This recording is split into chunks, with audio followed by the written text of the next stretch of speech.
There we go. See that? What's going on, bro? Look at Beautiful. This. So good. Done.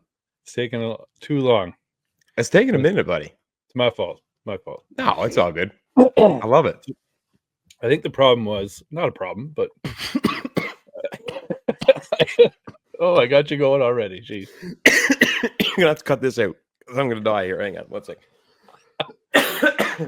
Not allowed to die. I haven't had a guest die yet. Can't die. Okay, back to normal.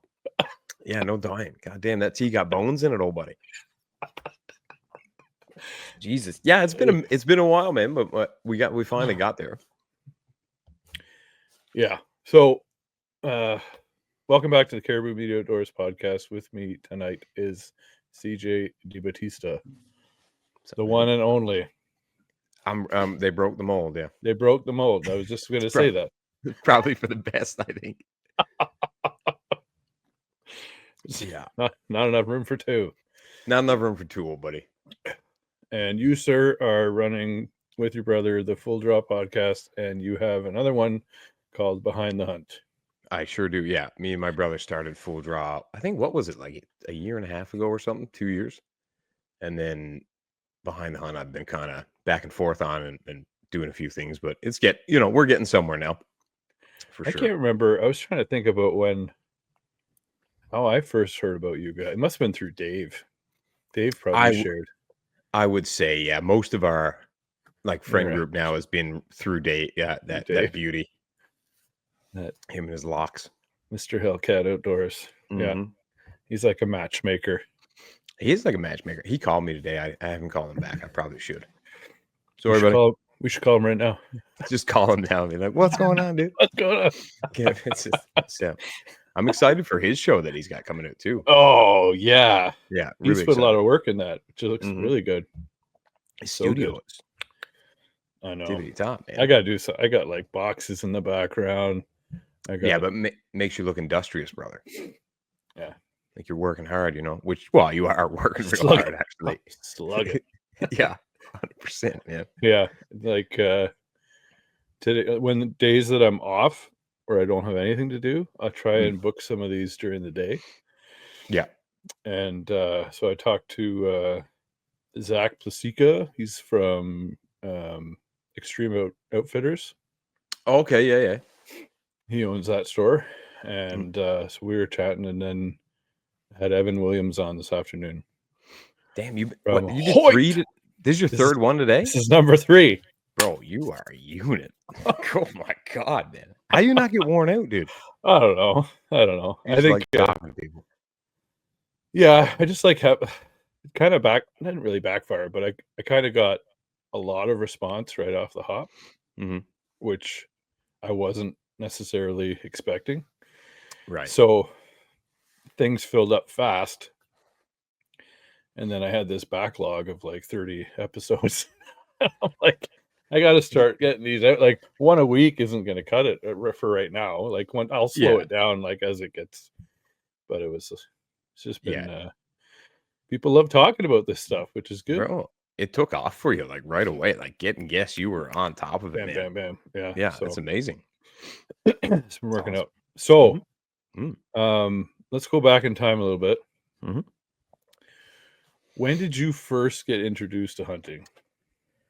The first time I was actually, it's a common mistake. I was actually born here in Ontario, but I grew up in Newfoundland from the age of 7. Okay. We moved back there, when I was in the 5th grade. So that would have been 7 or 8 years old. So my grandfather hunted all the time, and my dad did growing up as well. So once I got back there, I think I went hunting with those guys for the first time when I was 9 years old. I'm pretty sure. We went moose hunting in a place called Goose Arm, which is it's about 35 minutes from the town I grew up in, and there's it's just all old logging roads. Okay. And you could get lost in there for 1,000 miles, man. There's one road that goes in, and then they just kind of spider vein. It's like a maze. Yeah, you could get, if you don't know what you're doing, you get lost in there. You got to call your kilometers if you're on an active road and stuff like that. For the okay. So BC, yeah. Yeah, depending on the road you're on. If it doesn't have mile markers, then you don't have to because it's probably a dead road. But yeah, we were going in there. I think it was the third week we were hunting, the third weekend.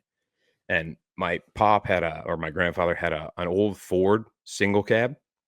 And I was sitting in the middle of the two of those guys. And we were coming around this bend. And I kept seeing this puff of like steam coming out from behind this tree. And I was like, I'm pretty sure that's a moose, right? And they're like, no. Because I'm not, like never hunted before or anything like that. And I'm like, hey, shut up. Yeah, You're lucky exactly. you came. You're lucky you came along for the ride. Like your mother forced me to take you. Just so you know. Yeah, that's not true. right. That's not true. He wanted to take me, but sure as shit, man. When we got up around that bend, there was a small bull moose there, and my old man, it was my grandfather had the tag, and he's scrabbling to get out of the truck, and I remember the old man like grabbing me and covering my ears because my grandfather got out of the truck and like used the open door as a rest. Oh, And shot the moose right in the middle of the road. And I was like, wow, that was the most eventful thing that's happened ever for me. And I was kind of hooked after that. I wanted to go every year then, right? Oh yeah, for sure. Yeah, that was the makings of it. And then after that, over time, and just hunting with those guys, it was, I mean, there's a million stories with them, and they did it their whole lives. They're probably some of the best moose hunters I know, I think. And for those who don't know, what is there, like 500,000 people on the island of Newfoundland and about 275,000 moose? Yep. Yeah. Around 270, 280 for moose population, and the population of people is 500,000. And most of those people are in St. John's. About 280,000 of them are in one city. Oh, wow. Which is 6 hours from where I grew up. So, yeah. So it's big hub and then kind of separates from there. Yeah. It's like the most easterly city on the island. It's way out on the peninsula out there. So, yeah, it's a bit of a jaunt. And we only have one highway that goes east to west, the Trans-Canada. That's it. And then we have the one that goes north. So was that the prime moose spot? Is everybody going there, or did you kind of go all over the place? The way it works back home is guys kind of have their favorites. Like, depending on who you talk to, you'll get like the old mythical stories of like, oh, this is the best place. This is where all the big moose are. And you're like, nah, it's not really true. They're kind of everywhere. You know, it's just some guys get lucky and shoot a big old 18-point bull. And, you know, then all of a sudden next year, everybody's applying to that area because that's where the big bulls are. Right. Right. But yeah, so my grandfather and my dad kind of favored Goose Arm and Taylor's Brook, which are two close units to where we grew up. Me and Gary were more, we like Pinsbrook, which was, I think that's area 7, I'm pretty sure. Okay. But yeah, those are, you know, like you say, depending on who you talk to is you'll get a different feel for where all the big moose are. But when they opened the national park years ago, because they were having so many incidents on the North Highway, they opened the park up to hunting, but you couldn't use motorized vehicles or anything. And the bulls that dudes pulled out of there were wild. But you haven't hunted the park in decades, right? So it was right. Yeah. Did they have hard work? Did they have like those fences that line the highway at all, or no? In very, very, very few areas. Not many, man. It's mostly out around Stephenville, where they have some, and then the rest of the island is sporadic at best. I would say there's about 50 kilometers in total on that whole island for moose fence. You just kind of got to just be careful. Yeah. Right. Yeah, it's like Highway 11 going up to North Bay. They've got certain stretches of it have got. Yeah. Because I think it just got out of hand, the amount of. Yeah. But there's a lot of debate on those, on how badly they affect migration and stuff like that, right? And I know moose are not big migratory animals, but we do have a lot of caribou on the island, so that's like a consideration they have. If there's a herd in the area, you kind of can't block it off, you know? Yeah, because they don't do anything but run. Yeah. And they're not real smart, man. Like, if they don't smell you, if they kind of just look at you like you're another caribou, you know? They get all curious. You got all the time in the world, man, if you wanted to, you know? Man. Yeah. We're going to get back there one day. We're going to do it. It's going to happen. We have to, man. You'll love that.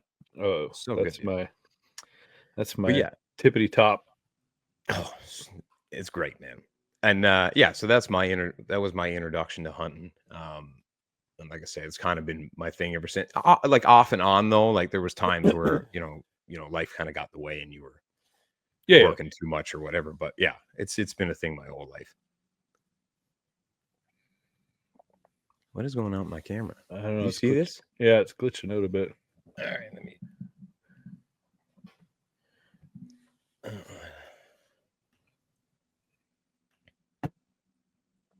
There we go. Hopefully that fixed it. I was talking to PJ Riley from Lancaster Archery. Oh yeah, Archery Supply, and he's got a loving for caribou too. mm-hmm. And his thing is to go way up north in the northern Canada. Okay. So he'll go to like Nunavut. And he said he found a place up there that's a 2-bull hunt. And he said it's not that bad. It's not like you have to remortgage the house to go. Right. But it's like tundra type caribou. Like you're out in the cold with them, right? Yeah. So that's a hard hunt though, man, I bet. And hard to stock in on them too, because it's probably just flat and white for the most part. I mean, I guess what time of year do they hunt them? Maybe when the September. Ice is, okay, so the ice is gone, but still pretty flat terrain. Yeah. You know what I mean? Like it would be hard to stock in on them for sure. And then for tags, moose tags are usually, you're saying every other year, you're almost guaranteed. Yeah, pretty much depending on the area you live in. But if you live on the West Coast where I grew up, you're pretty guaranteed to get a tag every second year. So they go by a pool system back there. So it's pool 9 through 1. 9 is the pool you end up in if you draw a tag for the next year, which is the worst pool you can be in. But once you don't draw a tag that year, you automatically bump up 2 pools. So you skip 8 and go to 7, and there's a good chance in 7 you're going to get one. Like we've got one every other year. Me, Gary, my mom, my dad. Like sometimes we would have 3 moose to get in a year, or one of us would apply for caribou, and then you'd have a caribou hunt and a bear hunt, or and a moose hunt, right? So how often would the caribou tags come around? You get those every second year too. Back then, I think it's a little tighter now because they're managing the herd a little bit closer. But yeah, for the most part, and most guys don't really go after caribou, man. Most guys are all about the moose. More meat. Yeah, and people just prefer the taste of moose. They find caribou gamey, I guess. Well, I don't find it gamey, but I mean, I'm sure it depends on how you handle the meat and all that stuff, right? But for the most part, yeah. Caribou hunting is probably one of my favorite things to do. It's not as hard work.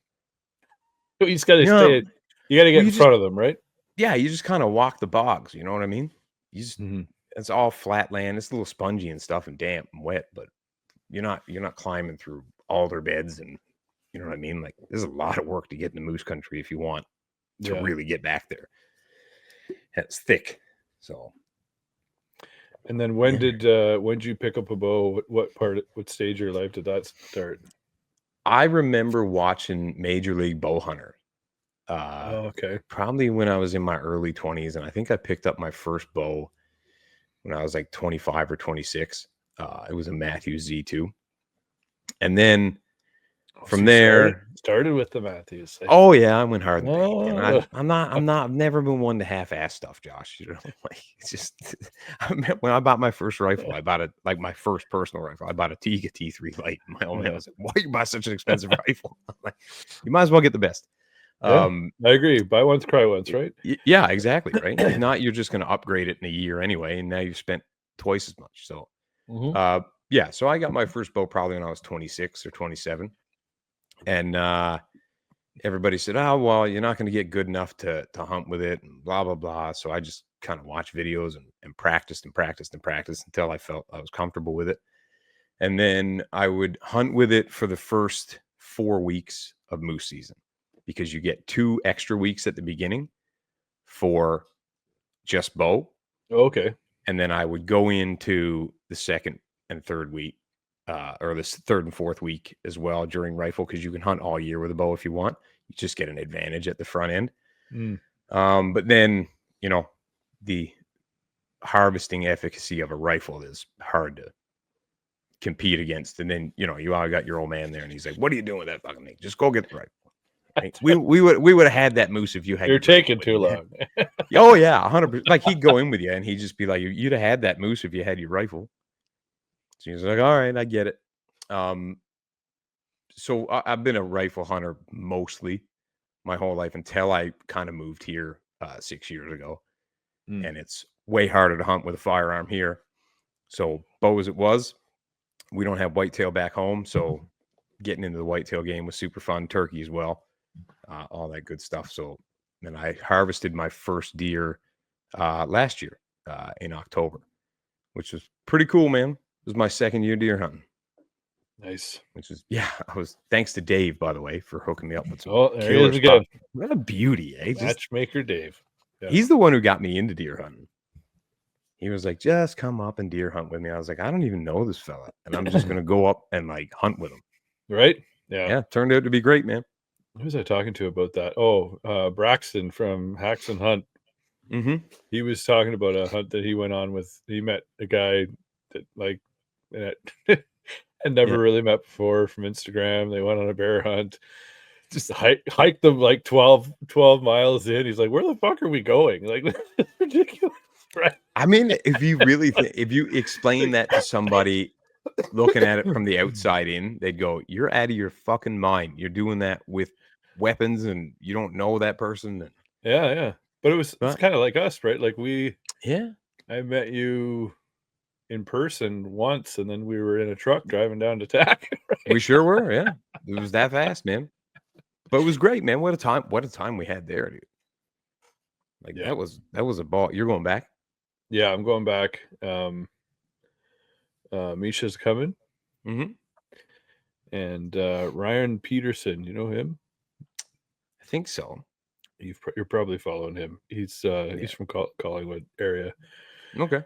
And then Dave is supposed to come, but he's checking on his passport, make sure it gets in on time because he had to renew it. So we'll see how that goes. I'm going to try to squeak down for an afternoon shoot with you boys. But it's like, it's just you can't, when you live up here where we are, you can't beat like an event like that. Just to be around that many people in the industry if you're trying to make connections and network with people. Oh, 100%. You've got hundreds of vendors selling products that we can't even get our hands on up here, or at least look at before buying. Yeah. And then you get to go shoot with your friends. Like it's awesome. And they have great discounts while we were there. And most stuff was like 20% off. Yeah. If you bought it there, right? Yeah, it was at least 10, if not 20, and it's great. Yeah, it's hard. Man, I spent some money there. I bought that. What did I get? That Kifaru quiver, and you bought some stuff too, didn't you? Yeah. You almost left with a Hoyt. You were in love with that thing. Oh my god! Yeah. I was telling Evan about that today. I'm like, I drew that thing back, and it was the first time in 5 years that I shot a Hoyt because there's never any left-handed bows, right? So well, most places don't stock them. Yeah, and I just remember thinking, what the hell did they do to this? This doesn't feel like the Hoyt that I remember. And then I was like, oh my god, I love the bow I just bought 3 weeks ago, but now if I'm thinking, what did I do? Like I should have tried things out before, right? Because you had just got that Elite 3 weeks. Yeah, man. And there's nothing wrong with it. I'm just saying that this is why the whole try before you buy thing is so important to kind of narrow things down. Because 100%, and 100%. Well, but everybody makes a good bow. You can't go wrong nowadays. Yeah. Really, not it's just no. But yeah, they had a lot of real cool stuff. Dialed had a booth there that you could just kind of go over and like look at all the parts that you could piece together a sight. It almost looked like they would have built you a sight right there. Yeah, probably. If you wanted it, like if you wanted some custom stuff, they probably would have pulled it apart and Yeah, crazy. Yeah, Montana Knife Company was there. Yep. Just like Extreme Outfitters were there. Those boys were there too. They had a booth. Newman was there. Sevr was there. Yeah. Everybody. It's just crazy. Yeah, it's wild, man. It's probably going to be bigger again this year. They say it's one of the biggest. I don't know if Montana and like some of the other ones might be bigger, but I think that this is within the top, definitely in the top 5, probably in the top 3 in terms of size. Yeah, I thought they said it was PA and Utah were like the ones to go to if you wanted to experience it. Right. Right. Yeah. Utah. Yeah. But I mean, I'm sure Montana, like Big Sky, probably has its own, like just the views alone probably make that worth it, you know? Crazy. Yeah. So this year we're going to do the prime course. Mm-hmm. That was the hardest course last year, right? It still is, apparently. So okay. We'll see how that goes. Bro, they were pretty hard as it was, dude. I don't know how much harder you can make them, to be honest. And then the knock on, because I said to the guys, I'm like, if you're gonna go, you got to shoot the knock on course. Yeah. So, if the registration did not change. Oh no, really? Yeah. So that was a struggle. I was able to get myself and Dave on the prime course together. Mm-hmm. And as I was inputting the knock-on one for him, it was sold out. Misha was able to get both. And then Ryan got his, you know how you get they give you like the start, like you are 900th in line or whatever, right? Yeah, the queue, He was still in the queue and we were done. I'm like, he's not going to get anything. So sure enough, he logs in. He doesn't get anything that we got. So I said, just pick 2 and we'll try and switch it because they're pretty accommodating. Yeah. So they were good about it. They were good about it. So I emailed them and I said, listen, I've got like 3 guys coming down that have never been before. We'd like to shoot the same courses if possible. If there's any, I said, I'm sure you're going to get 900 emails like this, but if there's any way that we can get on the same ones, it would be appreciated. And like within a day, I got an email back saying done. You know, beautiful. No problem. So hard to beat that. I mean, I know the registration's a little messed up, but they do a pretty good job of sorting it afterwards. Yeah, and reworking your website must be to do something like what we were talking about, like a whole, like when you go buy concert tickets, right? Yeah, you've got 9 minutes to fill out this page, and you lose your spot or whatever. It's that holds them for you. That would cost a fortune for them to flip into. Yeah, I think functioning websites like that cost a lot of money. Yeah, like you can spend hundreds of thousands of dollars on websites if you wanted to. Right? Mm-hmm. So, yeah. What time are you guys shooting on Saturday? Morning or afternoon? Both are in the afternoon. Fuck. That's a bummer. Oh.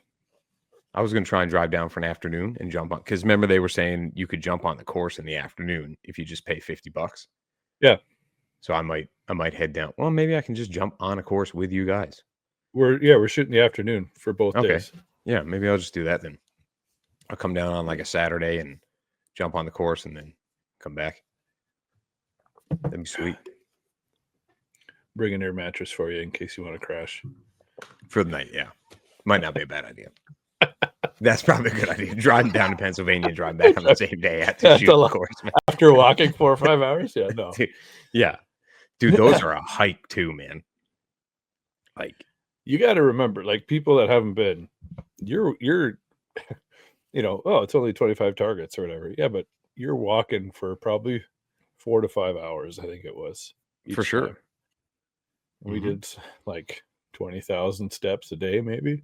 Like it was a lot because you got to remember all the shots are far. Yeah, and up or down a hill. Right. So you're going. Either got to go up and get them or go down and come back up. So you're getting wiped either way. Yeah, I don't know how people do 2 in one day, but you'd be exhausted, dude. You'd be so wiped. Yeah. I'm glad I didn't carry too much with me, like on the course. Mm-hmm. I would. Yeah, I learned a very valuable lesson on day 1 there. Pulling that bag out of the trunk, and your guys are like, "What are you doing?" Why are you bringing a bag? Like we're just shooting 25 targets. I was looking at you. I was like, Josh, I don't know about that, old buddy. Yeah. And you were like, nah, it's all good. Mr. Prepared. I gotta be ready for every situation. Well, I mean, it doesn't hurt though. It's nice to be prepared too, in case somebody got hurt or whatever. But didn't take long. Came down off that lift and ditched that bag.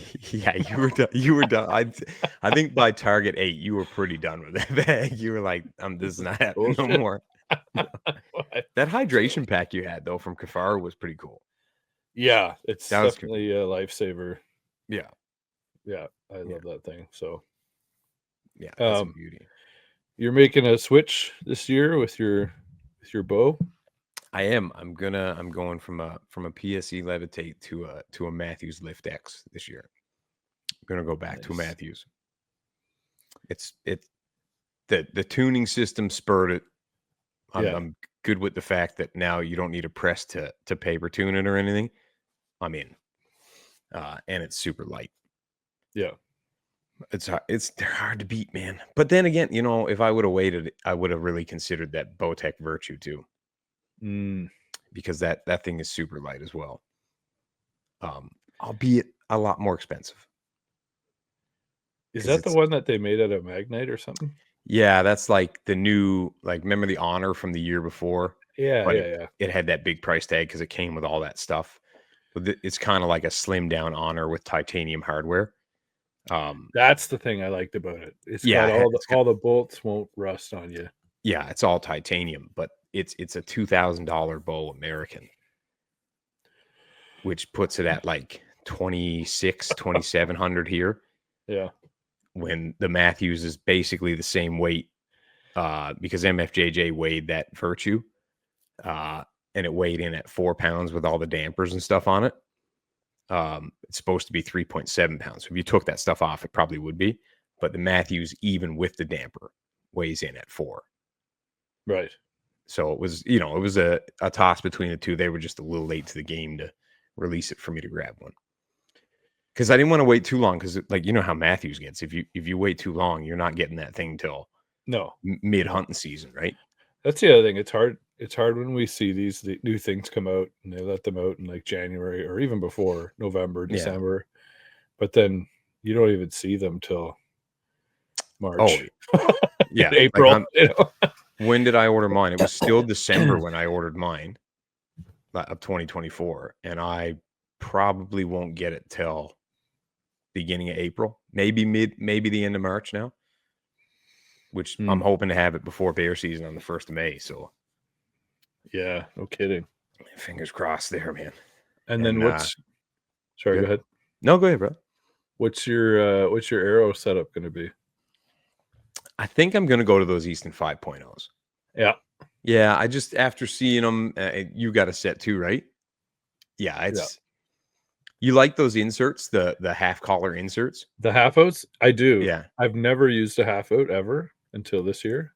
Yeah. And I like it because it sits to back to about here. Yeah. So it gives some rigidity to the arrow. They're super tight tolerances. Like, okay. They recommend you kind of take a brush to the inside of which I didn't do, which I should have. Oh, the shaft? Done. Yeah. Because when I was sticking some of them in, it's like super, super tight. Like if you're using super glue, you got to be fast, bro.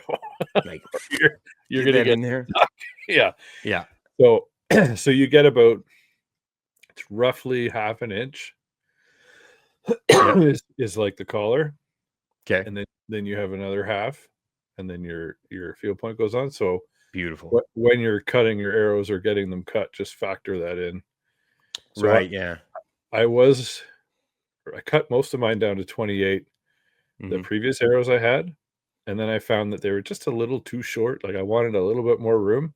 Yeah. Especially when I had a broadhead on it. So I cut the 6.5 that I used last year to 29, and that was like perfect. Okay. So then I figured if I'm using this, I'll cut these down to 28.5 because you're getting that extra bump. Right. You're getting the half out a little extra. Right. But they've been great. They don't hold up in targets. They pull out fine. Yep. Yeah. I've used a half out for a long time now. I started with like just brass, but for the last like 3 years, I've ran half outs. Yeah. Yeah, I like them. I think they're, and I used to run collars, but I kind of knocked that off. Yeah. Yeah, I don't know. I just was adding more weight to the arrow, and it was hard to pull out of targets and stuff. And I didn't want to take them on and off all the time. And you're changing your trajectory too if you don't sight in with them on. And yeah, it's a whole rigmarole, right? So yeah, it'll definitely be the 5.0s, and then broadhead it'll be a Sevr, I'm pretty sure. Oh yeah? Yeah, I think so. I think like the 175s maybe. That's like the Goldilocks, they say. Oh yeah, because they have the 1.5s, the 2-inch, and then the 175. Yeah. Yeah. So those are beautiful. That's the way to go. They're Is that all what you're running? They're all great. I think I'll be using those a lot this year. Especially for bear. Want to get a nice big hole. Yeah. The 1.5 with the bleeders would be nice, but I don't know. I think it'll be a game. I'll probably have both in my quiver, and then just have to make up my mind when I'm at game time decision. But yeah, why not? It'll be interesting to see.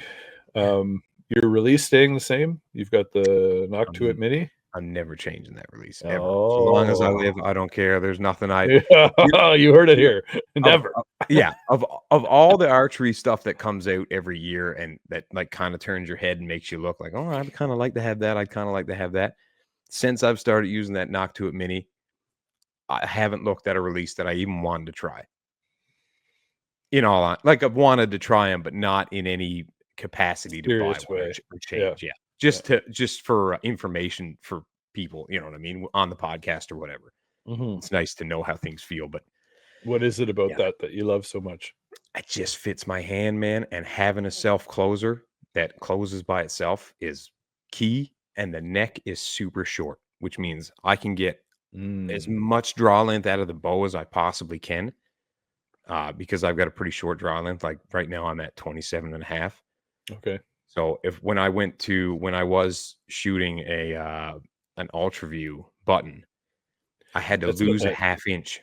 Huge neck on it. Yeah, it's got a long neck, so I had to shorten my draw length by a half inch, which, I know it's not much, but you lose speed, right? And it just didn't feel as right. My anchor wasn't the same and all that stuff. So that thing works. Why change it?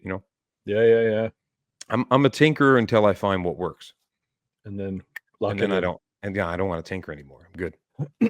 And I'll tinker enough when I get a new bow, right? You'll have to. Yeah.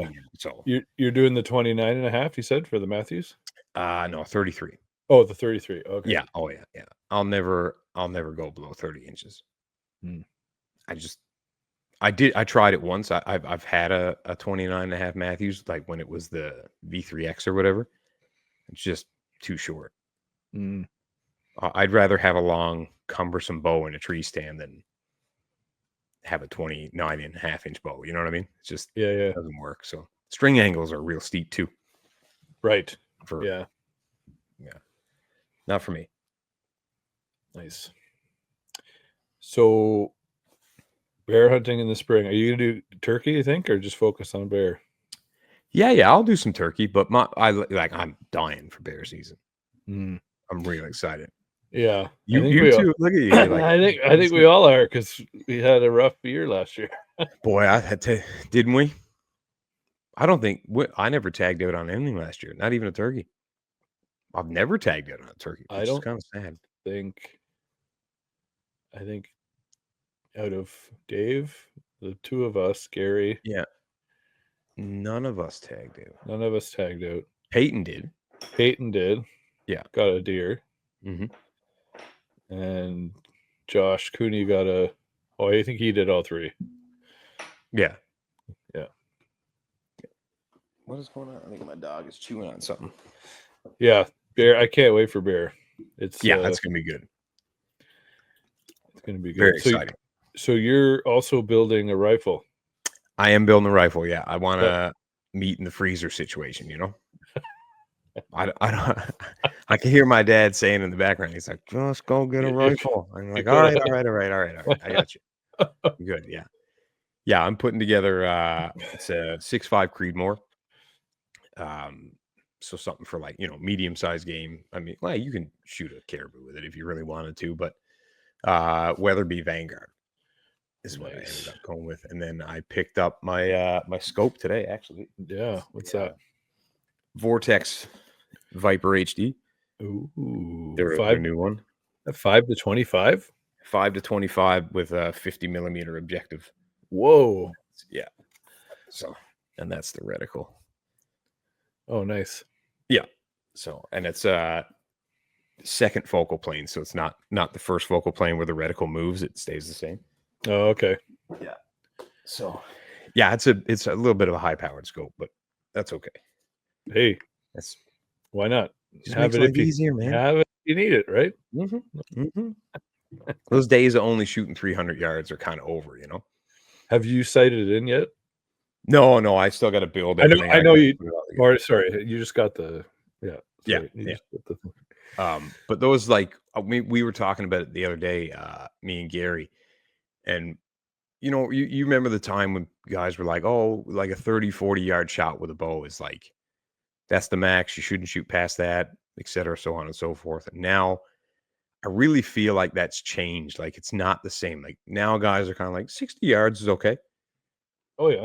Like, guys will reach out to 60, 70 yards now with the new slider sights and stuff like that, which is, so I think the game is kind of changing because you don't have all those pins you need to worry about.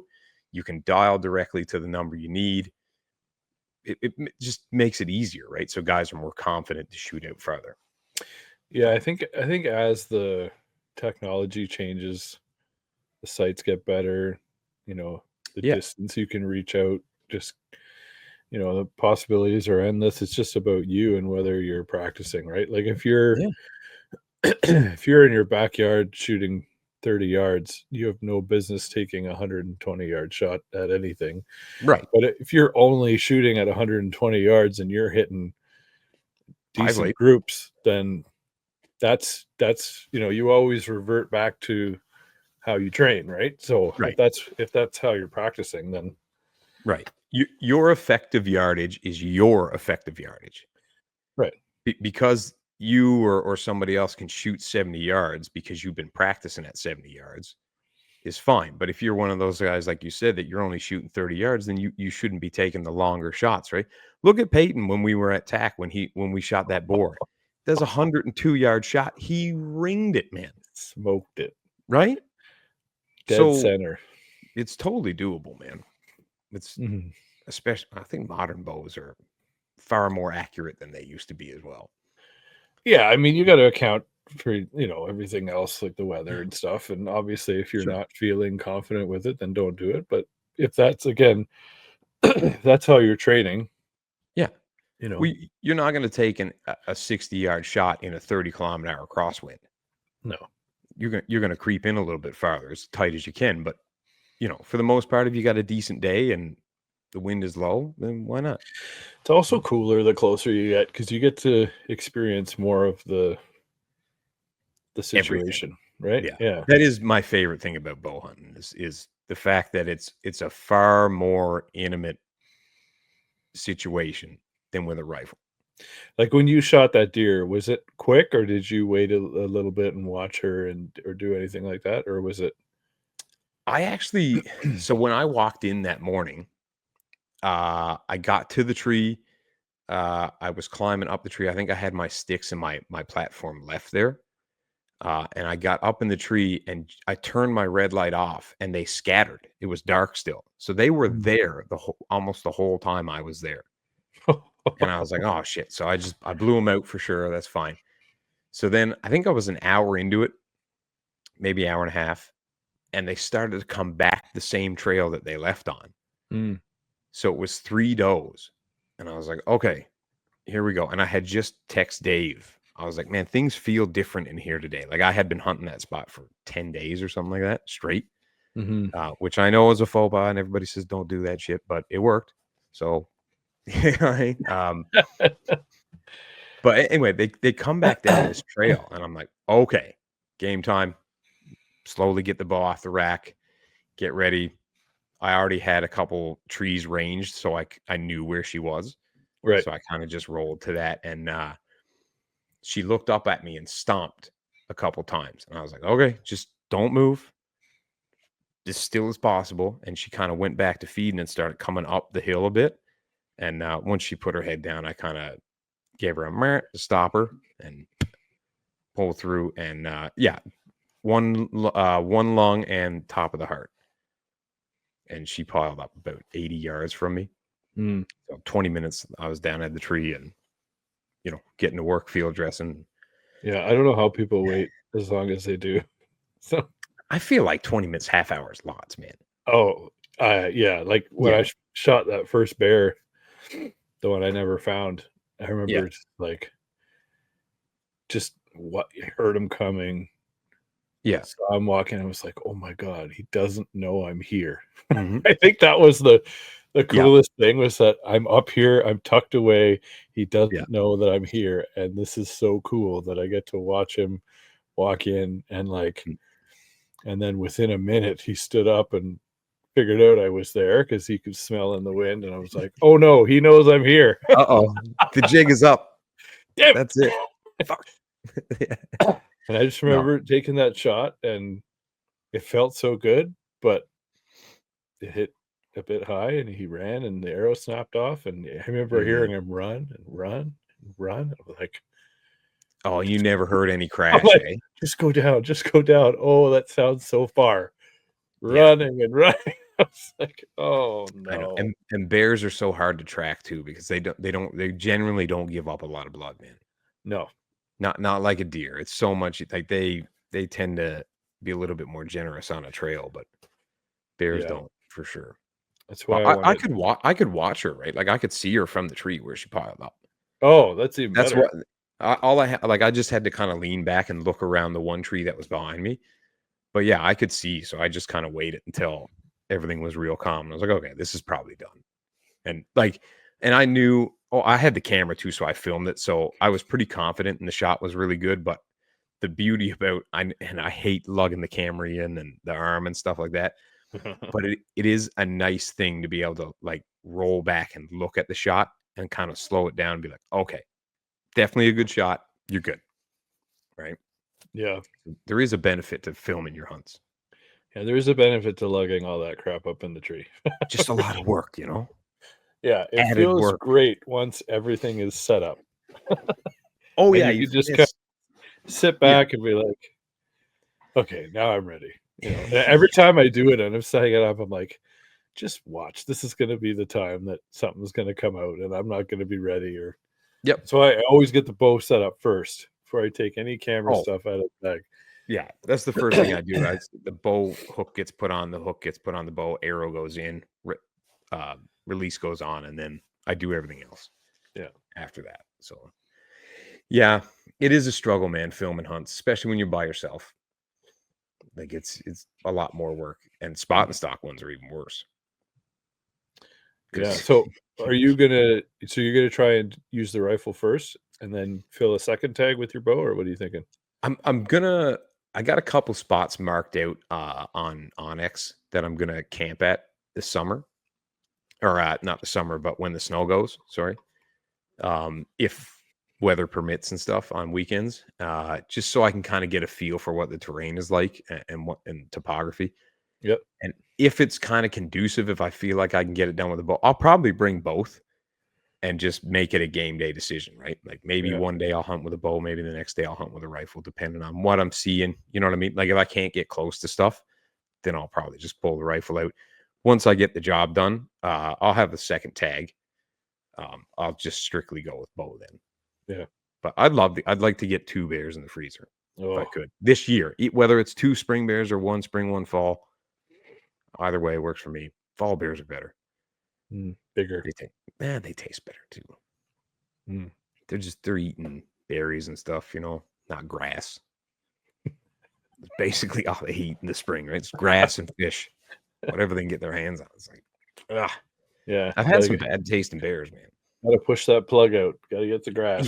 Exactly, right? Get to the grass. 100%. I mean, Gary's got a real nice canoe, so we might do a little bit of canoeing and Oh yeah. see if we can't see something, feeding off the bank or something like that, right? Then you got to get the land, unfortunately, but sometimes you got to do what you got to do, Yeah. Yeah. The possibilities are endless. It's just finding the time, dedicating enough time. That's really, Yeah. Well, if it were easy, anybody do it, Right. Yeah.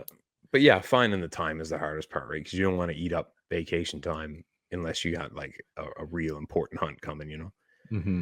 like perhaps Pennsylvania for elk, which would be, Ooh, yeah. yeah. Wouldn't that be something? Oh, I got all my toes and all my fingers crossed, old buddy, every night. I might even start saying a prayer at night before I go to bed, Who knows? Just anything to get a bow tag down there would be pretty killer. I mean, getting one here wouldn't be bad either.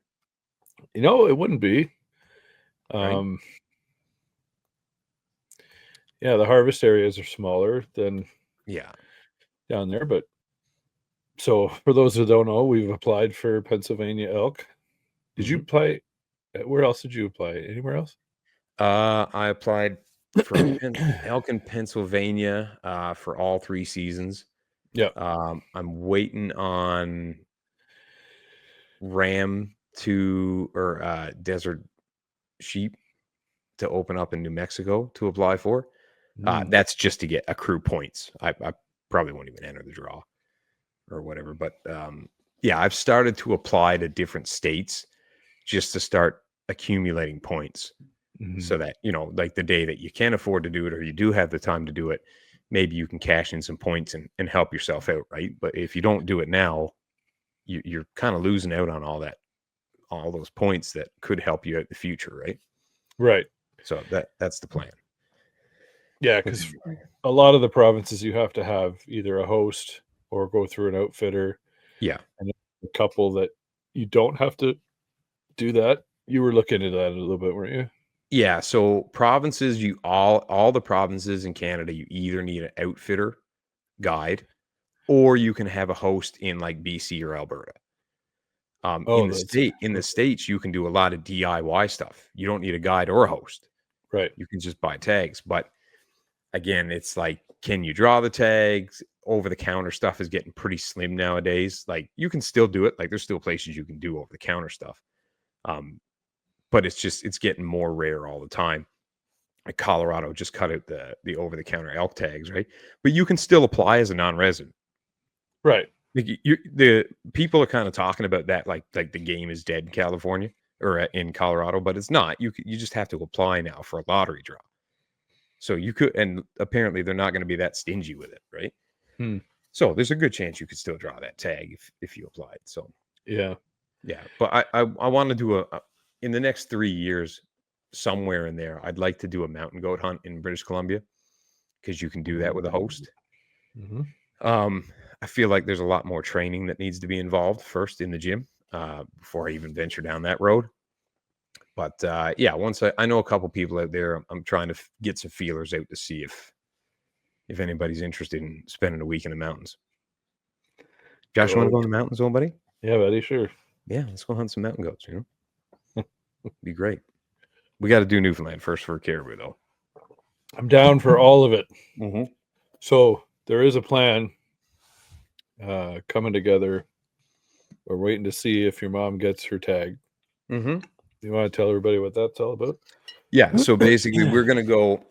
My old man passed like 2 years ago. So being a family of hunters, my mom is going to apply for her tag back in Newfoundland. And we are hopefully, with any luck, going to go back there and do a hunt with her for her moose. She'll do all the fun stuff, and we will basically pack it out. It'll be like pack mules, you know what I mean? So that's right. Yeah, basically in Newfoundland, anybody can shoot it as long as the tag holder's there. It doesn't matter. You don't even need an FAC. Whoever has the FAC is responsible for that person with the firearm. So yeah, anybody can shoot the moose. It's as long as she's there. So that's the plan. She's gonna walk with us and we're going to hopefully get the job done and put some meat in her freezer and bring back some bottled moose for up here because I miss it so much, you know. Oh, there you go. You guys call it cannon moose, but Yeah, cannon there's stuff. no cans involved. No, it's all mason jars, bro. It's I know. bottles. I don't know why you guys call it cans. It don't make no sense. You know? It's I like don't know where that. it's like wiping before you crap, man. It don't make no sense. You know? But dude, you gotta try. Have you tried bottled moose before? I had like a moose stew once. Okay. But, it's kind of similar. Like it's like stewed meat. Dude, when we go down, you'll try something. I'm sure my mom's got something there. We'll dig into it. It'll be good. Yeah. So I'm gonna go film the adventure for you guys and keep it locked forever as a memory, and then pack that shit out with you. That'd be fun. It's so much misery once you get up on it. You're like, oh no. Here's where the work starts. Yeah. You forever come out a little changed on the hips and the back. How many trips do you normally take for, say, an average size moose? Well, depending on how you're packing it out. I mean, if you're and how many people you got?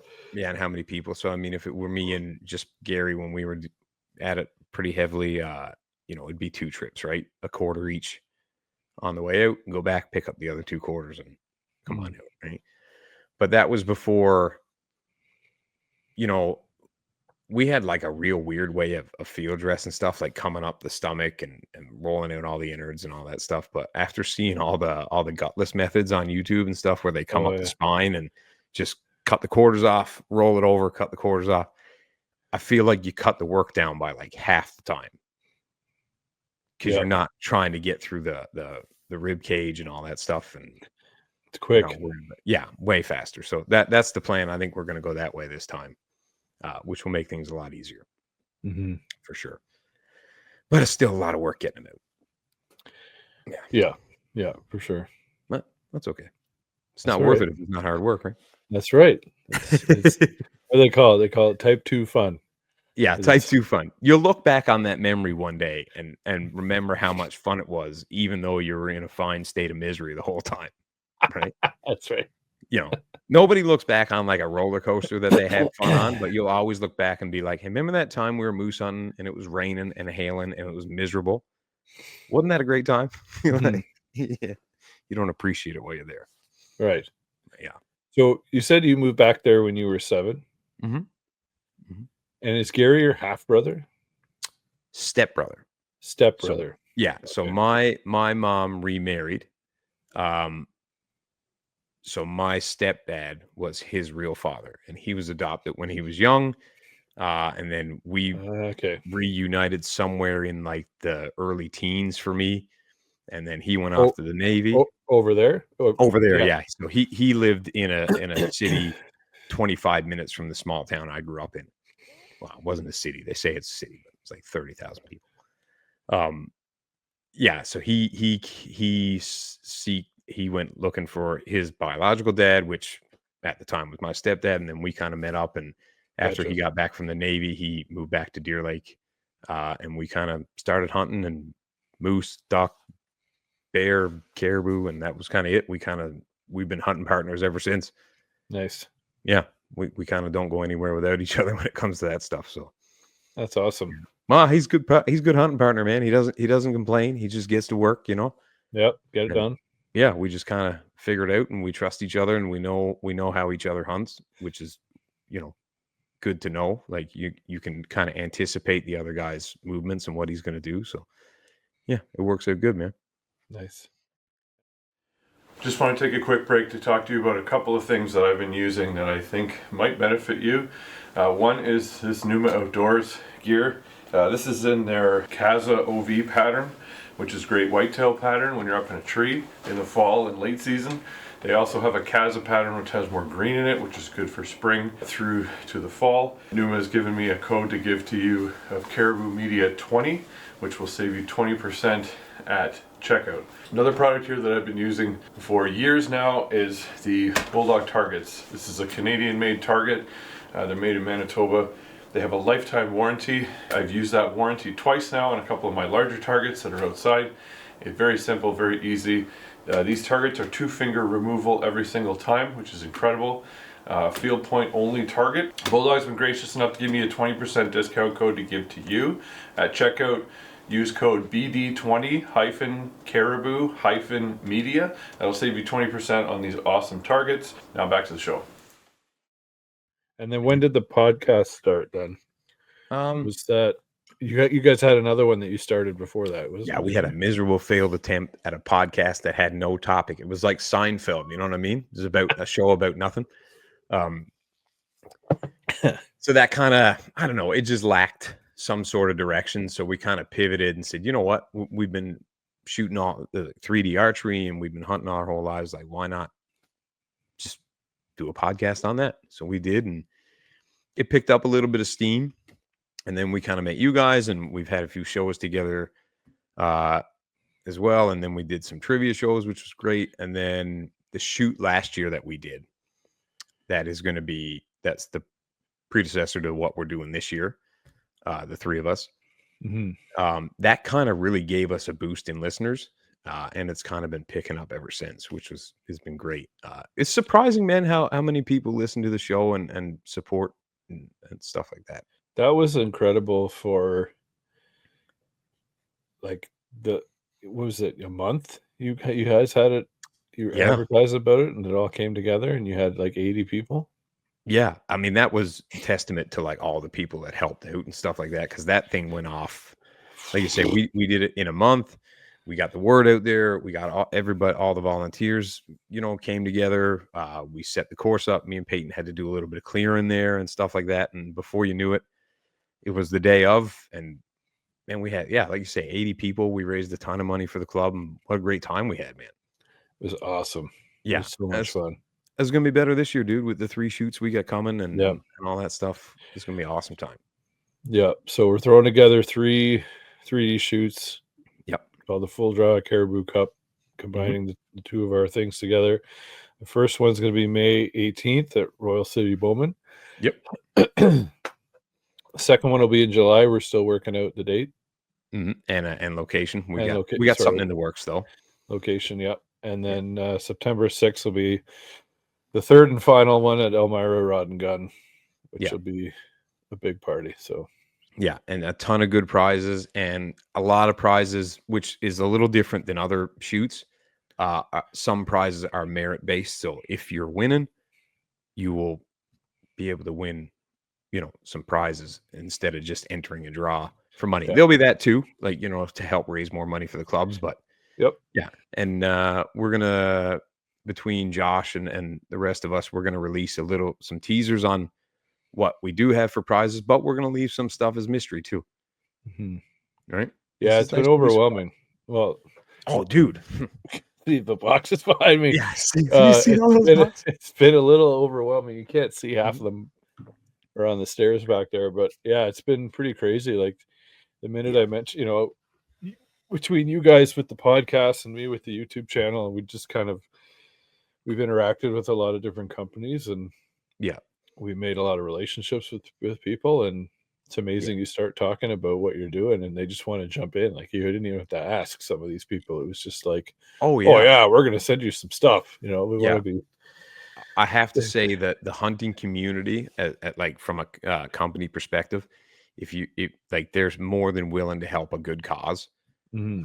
They kind of jump right on it and they don't really ask for anything in return, man, for the most part. Like it's really amazing, dude. It's cool. Yeah. It's been awesome to see. Yeah, absolutely. I can't wait for the first shoot, man. It's not that far away now. I know. Like it's getting close, dude. And most of the targets will be what you're used to at a 3D course, and there will be a couple that we're going to push the boundary on a little bit. Yeah, I think what we do is we kind of walk the course the day before, and we set the pins where we kind of want and make some challenging shots, and not too crazy or anything, and then we leave some shots that are a little easier too, and we kind of go from there. We make it our own. We don't have to stick to, like bowhunter for ASA is 45 yards or less. We probably won't stick to that. I mean, we're not going to put you out at 100 or anything, but you'll probably shoot some 50s, some 60s. Why not, right? Especially at the bigger targets, right? If you got a big old elk in there, why not stretch it out? Yeah, and then the three of us are going to be out at at like a novelty shot that everybody will have to stop in and shoot with us, and it'll be a bit of a poke. Yeah, and if you beat one of us, you get a ticket to enter for a prize. Oh, dang. Or if you beat 3 of us, you get 3. Yeah. So it's worth, and it's a free shot. You don't have to pay for it. Yeah. So stop by. That's right. We're going to have, we could put the new Matthews to the test. I hope so. I hope I have it by then, dude. And sight it in and set up. Otherwise, I might be shooting my target bow to get it. I'm sure I'll have it by the second one. It might just be the first one. I might have to shoot that the bow tag. Yeah, I'm hoping. I have a prime form that's on its way, so I hope it gets here then too. Dude, I can't wait to see that set up. Get that. I bet that thing is going to be awesome, dude. Oh, it's going to look pretty because I've got between the dialed sight in the sage green, so nice, and I went with the morel green for the bow, so it's going to match pretty well. And then I bought a new stabilizer. I got one of the cutter stabilizers, the ones that Joe and Stu have been using. Yep. So I got their too. Oh yeah, they're fantastic. There's so many people, so many good people in this. Everybody, man, everybody. I love the hunting community. I think it's the best. Yeah, by far. So good. Yeah, and it's really, when you think about it, it's not very big. Like, I mean, it. It is to us because we're in it, right? Yeah, but on the scale of communities in general, it's not like a real big community, right? And most hunters kind of keep themselves. And we sure do spend a lot of money, though. What was the number when we did that trivia? It was billions, wasn't it? Money what hunters spend a year? Yeah, I think it was like 2.3 or 1.3 billion dollars or something like that. It ends up being, and I think that's in Canada. I think in America it's something even more wild. Yeah, it gets a huge. Well, I mean, look how much it costs just for a bow, man. And then don't even get into optics. You get into optics, man, you can go down a dark path. I had a $4,000 rifle scope in my hands today. Just looking, I was afraid to touch it. I was like, look at how nice this is. Well, that's it, right? And then you're like, do I really want to take that out in the woods with me? Well, that's the problem. But luckily, Vortex has a lifetime warranty no matter what. So if you drop it off a mountain, you just get a new one, right? No problem. And that's why you spend that kind of money on an optic from a great company like that, because for the lifetime at least if it goes awry, you're covered, right? Yeah. I wish camera companies did that. Oh, wouldn't you be happy? Look, dude, when I broke that Nikon I had, when it fell off the tripod and the screen snapped, and I'm there spring bear hunting, I'm just getting some B-roll shots of me like shooting the bow before I go out and crack. And I'm like, and one of the guys like, that doesn't sound very good. I'm like, oh, thanks.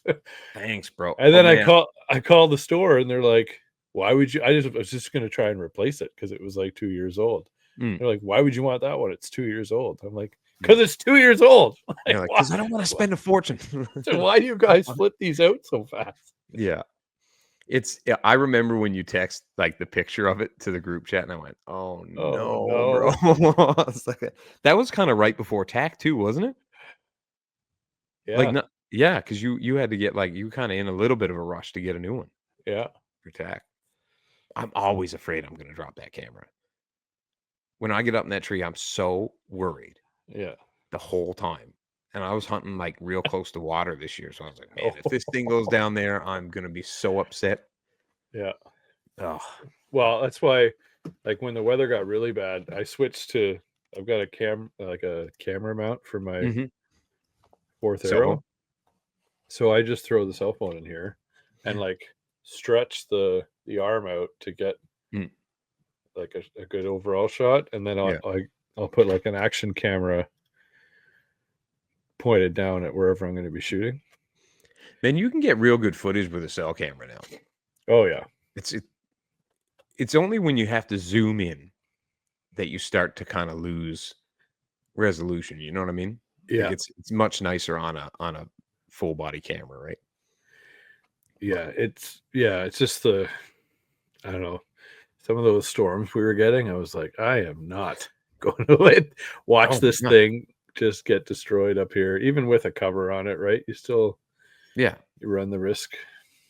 But Well, like you say, like it's so expensive. I mean, and that's if you're just hunting. If you're filming, that adds another element again. And that, like, I don't even know. I couldn't even fathom a guess how much money I have in hunting gear. I think if I had to sit down and add it up, I think I'd cry. it's a lot. It's yeah, it's a lot for sure. I mean, just the bow alone is probably $4,000 by the time you kit it all out with everything you need and all that stuff. Yeah, I Don't think about it, Josh. don't. Just don't. Just you'll hurt yourself. Don't tell the wife, because you'll be shot immediately with one of them. That'd be the end of you after that. Oh, Well, we all have our hobbies, you know. And if you love it that much, why not, right? Yeah, so we could have a gambling problem or a You could be drinking it. drug problem or a drinking problem. We don't, right? Way better to have a bow hunting problem. Yeah. More productive. At least you're getting food, you know. Yeah. We're trying in my case, trying to, because last year did not turn out well at all. Yeah, I've been trying for a long time. It's a struggle, though, buddy. And you know, the more unsuccessful I am, like some days I want to sell it all and just be like, I'm never doing this again. Well, and then other days I'm like, yeah, let's get after it, you know? You can totally see how people just give it up. You know, you're watching YouTube and these shows, and it's like within 10 to 15 minutes, they've already packed out the animal, and it's like that's like a false sense of hope for people getting into it for the first time. Yeah, I think somebody needs to, like, if you're a new person getting into hunting, and somebody really needs to sit you down and be like, okay, what you see on YouTube is like so unlikely. You will hunt so many days where you don't even see something. Yeah. Like there has been so many days where I've just not praying to get something in range, just praying to see something. So I'm like, okay, they're here. They're real. Yeah. So I don't feel bad about being here for 10 hours in this tree because I have seen them. Yeah. You know, and then getting the job done is another task in itself. But yeah, like you can get real discouraged real quick, man. Yeah. And unfortunately, I think it's different now with younger hunters like us. We're much more inclined to bring somebody into the fold and help them. You know, older hunters back in the day were not into helping you out. Or didn't want to share secrets that they were doing or whatever. They weren't putting you in a spot. They weren't calling you, being like, hey, CJ, come up. I'm going to put you in a tree that I already know where there's a stand. And if my target buck comes out, go ahead and shoot it. That's Dave, you know, like, okay, bro. Yeah. But yeah, you wouldn't get that back in the day. But now you would. I mean, you'd take somebody if they came and asked you. I'd take anybody. If somebody came and asked me right now, take me bear hunting this spring, I'd be like, done. Here's what you need to buy: good boots and warm clothes. Yeah. The rest we can take care of. Right. Yeah. Yeah, man. It's a game. One Yeah, that we get to play real soon. Yeah, and then you find times where you're not paying attention and you look up and there's 4 bears in front of you at 16 yards. And one of them's pressing their nose against the blind that you're in. How upset were you? How did this happen? Because you weren't paying attention. You're like, dude, on that fucking phone, man. How did this happen? How did I go 3 or 4 years without seeing a bear, and now I've got 4 of them, and one of them's trying to everywhere. Yep. Boy, but that's how it goes, right? It's nothing happens until everything happens.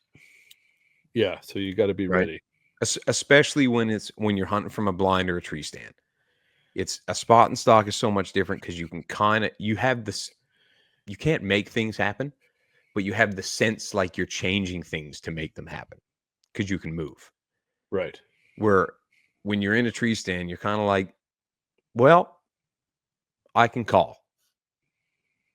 But you can't do that too much either, because that's not going to be productive. Because they get really good and start looking up. Yeah, and it's so hard. Every animal is different. You got to figure out their patterns and what they do. A whitetail is something I struggle with that so much. Like understanding how they move and what they do and why they do it is just wild to me.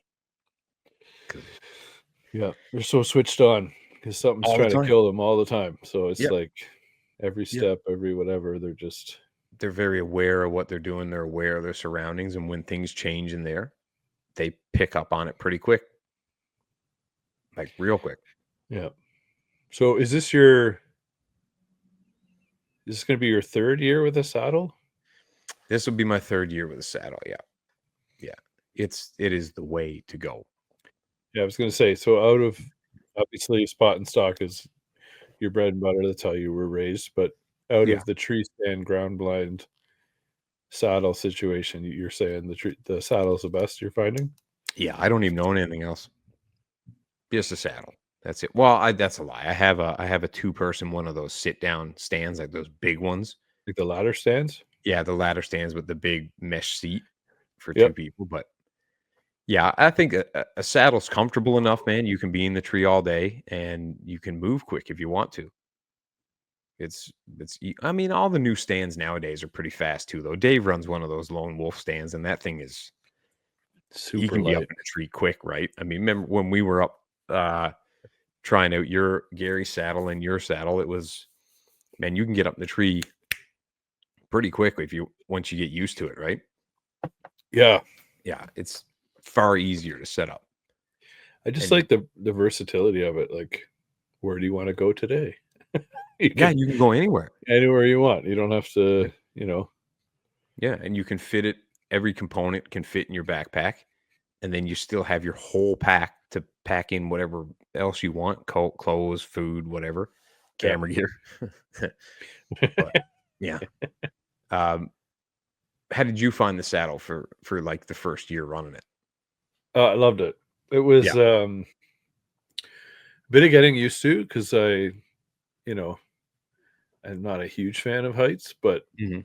I liked the fact that I was tied in from the second I started climbing to this, Right. if you want to be with your linesman's rope as you're climbing the sticks, you're going to be attached to the tree, and then you get your tether connected. You're always really safe attached to the tree. It's Yeah. it's and those ropes are rated for like 3,500 pounds or something. It's like 10 Oh, times the whatever weight they say on there. yeah. So you're not gonna, you know, No, you're not coming out of that tree as long as as long as you inspect your gear and make sure that it's not messed up or anything or no cuts or yeah. whatever. You should be fine, man. I I feel did. like I'd be one of those cowboys if I was in like just a normal sit down tree stand. Like I wouldn't wear the harness. Hmm. You know what I mean? So I feel a lot safer in a saddle because you don't have a choice. You have to wear the Yeah, saddle, otherwise it doesn't work. So I think, yeah, it's probably the safer bet for me to do. I think I'm a little risky sometimes. and I it's think. super comfortable too. Like Yeah, man, it's not bad at all. you can change positions pretty quickly, and Mhm. I even found like I was using a lot of different parts of the platform too, like you know the, the cutouts on the side or whatever. It just kind of change things around, or you just bring your knees right into the tree and just sit. Oh yeah, Like, that's probably one of the best. If you put like a little knee pad on the tree, or if you have knee pads on, man, you can swing into that tree and kind of just live there for a couple hours. To be honest, man. yeah, because at Yeah. first I thought when they first came out, I was like, I don't know, like, are you moving too much up there, or Mm. have the ability to move too much and might get spotted? But Yeah. I don't know. I think they seem to be really, really hitting off and Yeah. getting more and more popular. They're getting lighter and lighter as the years go on, and Oh, big yeah, time. Matt Anderson was the one who turned me on to him because I was talking to him one day at one of the shoots, and I was like, how do you find that saddle, man?" Because he was saddle hunting for like a couple of years by then. I was like, "Because it looks uncomfortable. mm, It doesn't look like it would be great." He was like, "Don't listen to people, man." He's like, "It's amazing." He's like, "I'll even loan you mine to try if you want." I was like, "Oh, I'm down. I'll give anything a try." yeah, Uh, Turns out it was great. And I've been running a cruiser for now for the last 2 years, so I won't. Yeah, I don't ever see me not being a saddle hunter. hmm and now You know, you've got a couple of mystery ranch bags to take for I do have a couple to. mystery ranch bags. They're starting to get too many mystery ranch bags. Hey, It's a my good problem. problem. It's a good problem to have. It is. That Treehouse, yeah, look at that. Yeah. That Treehouse 38 is probably one of my favorite pieces of kit that I have right now. I will say, out of all of the backpacks that I have ever tried, that is probably the best tree stand pack I've ever used. By far. Without question, man. Just the way it's built, the way it's kind of formed as a box, like it doesn't collapse. I like the width of it. So I also used last year, I went between the two.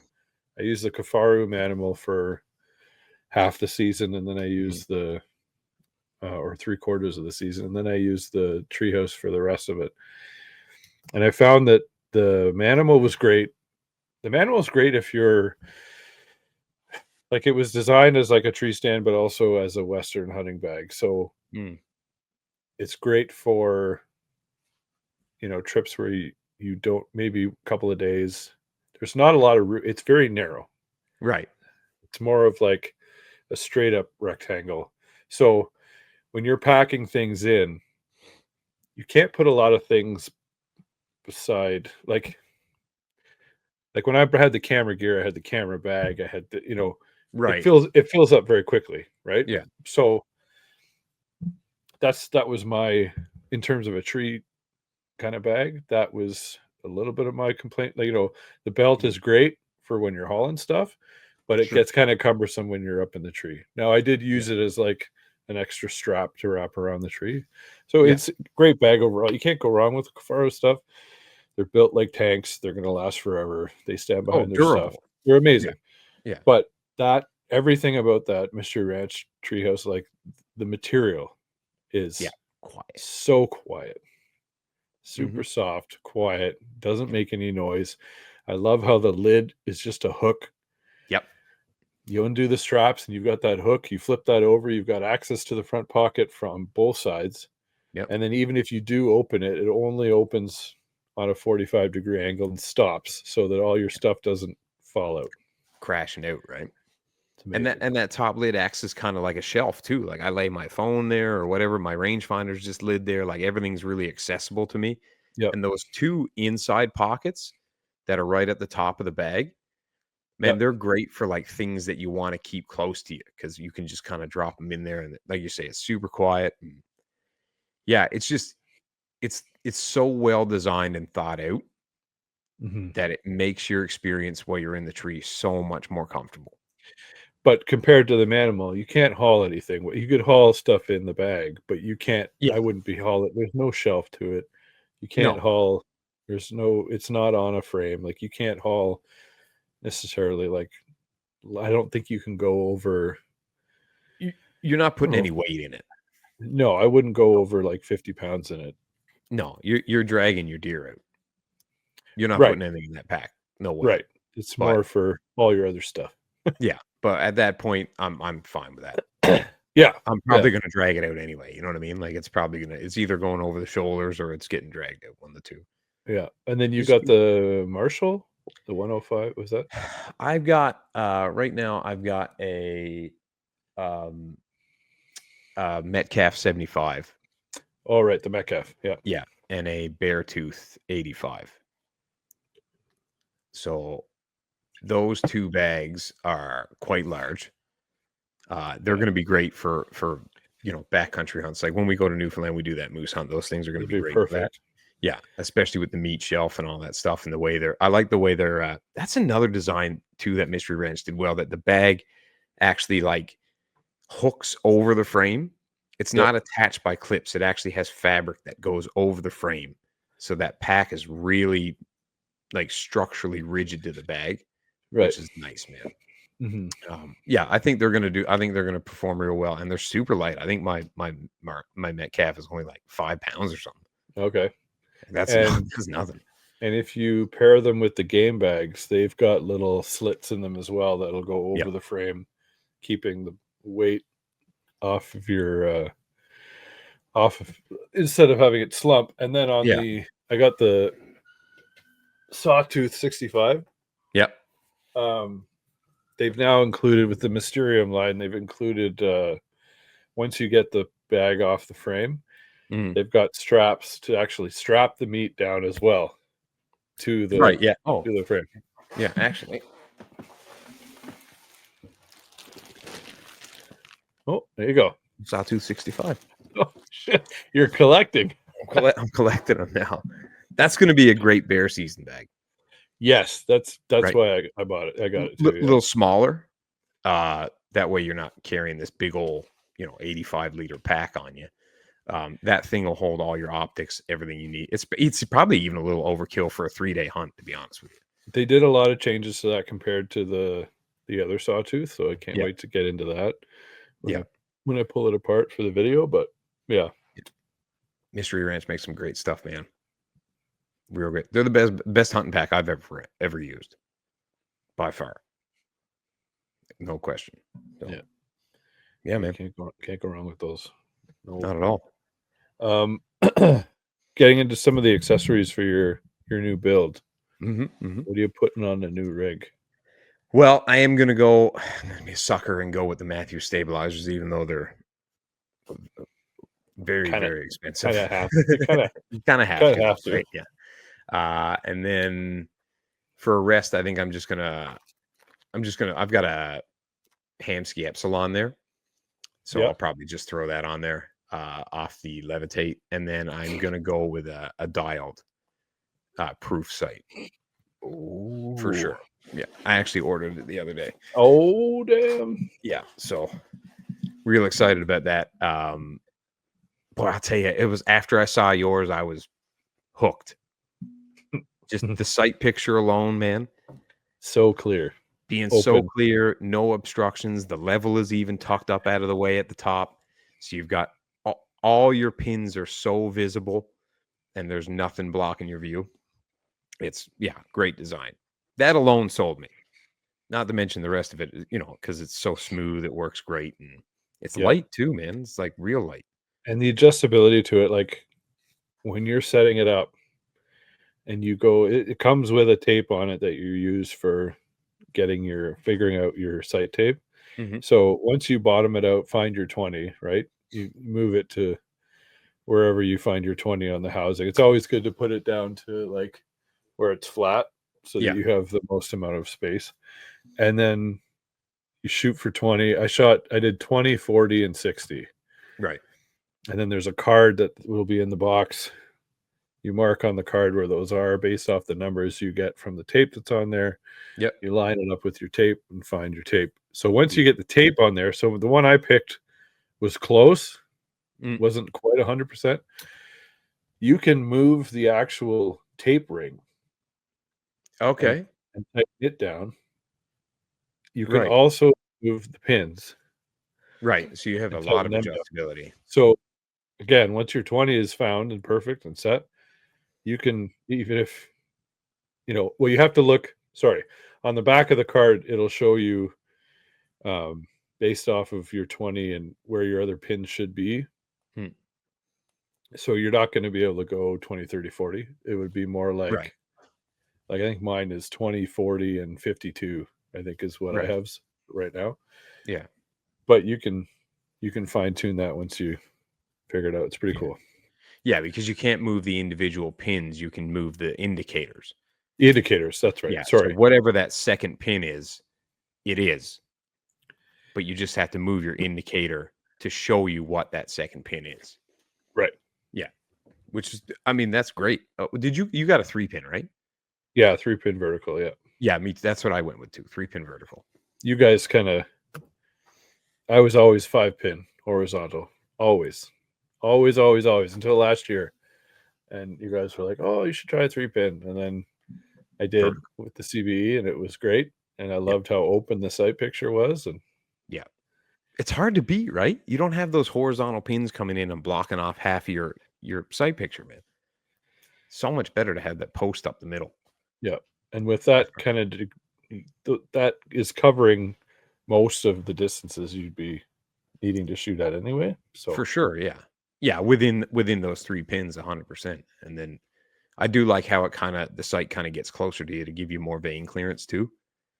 And the big feature I like about that sight is if you were to buy a Matthews and put the new Matthews sight on it and you wanted to get away from a Matthews 2 years from now, That sight's no good for any Right. other bow. The nice thing about dialed is you can just buy the back mount, swap it out. So if you Yep. go to a bow with a pick mount, then you just buy a pick mount and put it on there, and you're good to go. And if in a couple of years you change your mind, you want to go back to horizontal pins because you bought the vertical, you can just buy the mag and just switch it out. It's beautiful. And if you change your bow the next year and you want to change the colors of some of your components, you can do that too. Yeah, because sights are not going to get that much different anymore. I don't think. They're probably kind of like bows right now. They're kind of really where they're going to get for a while. Yeah. So yeah, like you say, if you need to change your color scheme, it's just, buy a new wheel, buy a new shade, done. There you got your color scheme. Yeah. Providing you get, I think what did I go with? All black housing and stuff, and then I went with the clay accents. Accents? Yeah, it's gonna look sick. Yeah, because I did a so black riser with with earth limbs, so it'll look good with that, I think. Oh, it's gonna look like it was all built in the same shop. Yeah, exactly. I'm excited to try those match strings too that Matthews has now. I'm curious because Matt Anderson was telling me that they're pretty good. They're holding up, yeah. Yeah, because Matthews strings used to be. That was the first thing you ripped off that sucker when you got Matthews. You're just like, nope, no more zebra strings. Get out of here. These are terrible. But apparently the match strings are far better. So yeah, that's good. That's good. Yeah. And Numa, are you still going to use Numa stuff next year? Oh, of course. Those guys are great. Yeah. I'm not going anywhere. Those guys are fantastic, man. Are you changing anything for spring? No, I'll probably run the same stuff I've been running. I might get some heat core for this fall. I know because you keep telling me about it, and I keep going. Oh man, it'd be nice to be warm. Changer. Oh yeah, I've been trying. You have to wear anything like you That's don't need beauty, to. Right? You barely need a layer at all when you have that. That's what I like the idea of because then you're not bulky. No. Right, you can stay pretty slim and trim, but still be warm. And I'm kind of getting to the point where, like, I know it's like you got to suffer a little bit, but like, why? You can just be warm. You can just be warm. Why you got to suffer for? Just fuck this. You know what I mean? So the spring stuff you have is the Alpha Vertex. Alpha Vertex stuff. I got some Waypoint stuff there as well. Right. That I'll probably use, and then all their merino stuff I have as well. I think I need to pick up a rain jacket though. I think that's and probably a puffy. If I'm going to add two things, well, I want to add three pieces to my collection this year. I want to do the pants like you got. What were they called again? Prevail pants. Yeah, they look real comfortable. And then I want to add a rain jacket and a puffy. I think would be, for those cold days, especially if we're going to do that moose hunt in Newfoundland. You're going to want to be warm. I'm waiting for that puffy to come back. Yeah. On the website, but I think I'm going to go with the Alpha Vertex stuff. Yeah. And the Renegade.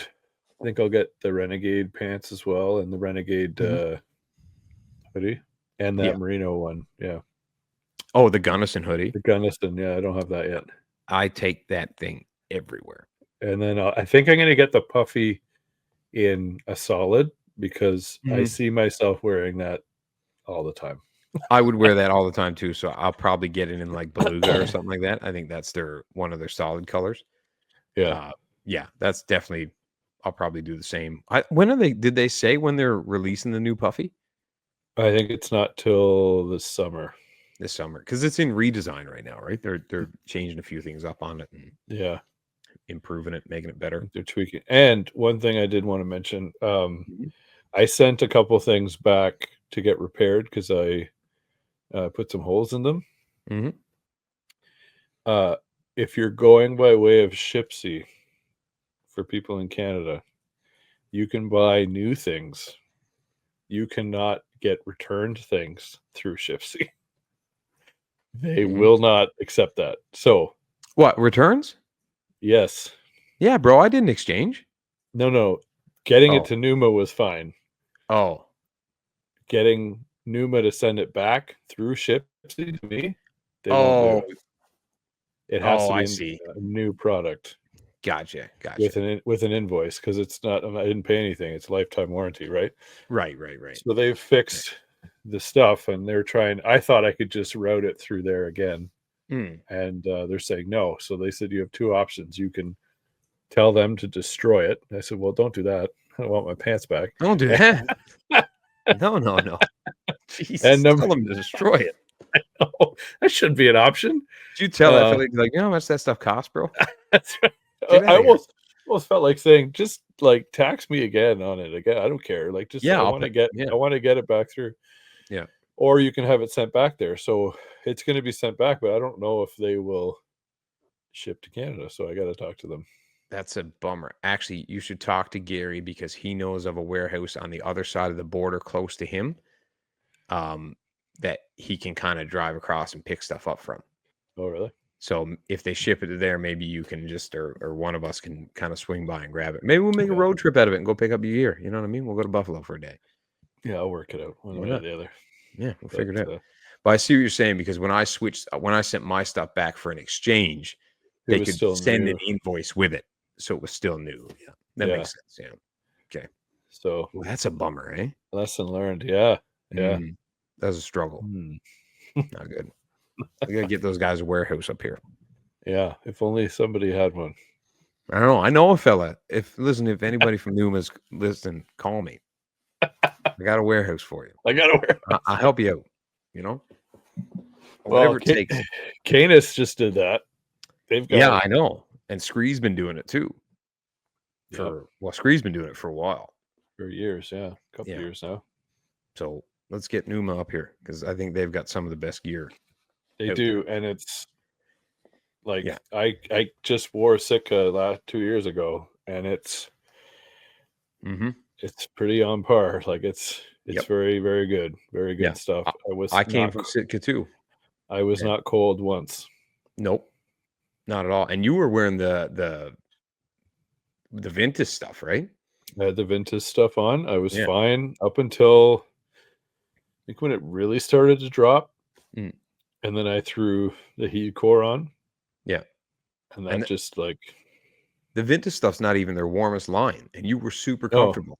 Like, you know what I mean? So that's a testament to how good their stuff is. Because I ran their high point stuff, which is that and their warmest. Yeah, that's kind of like their warmest gear. I guess the Torrent stuff is pretty warm too. But yeah, I wasn't cold at all. And I don't even have the heat core. Yeah, I'm gonna grab those bibs. I think I miss having bibs in the fall. Man, I'm gonna tell you, when the temperatures start dropping and the cold starts like blowing and coming up the back of your jacket, bibs are a beautiful thing. Yeah, because they just keep that cold off your back, man. Like I'd almost even run the jacket inside the bibs. Yeah. You know what I mean? Especially in a saddle, because then it keeps you from getting all that bulk sticking out everywhere. And you have like a lot of thick clothes on. But I think if I had that heat core stuff, I bet you I could get away with that Alpha Vertex stuff for a long time.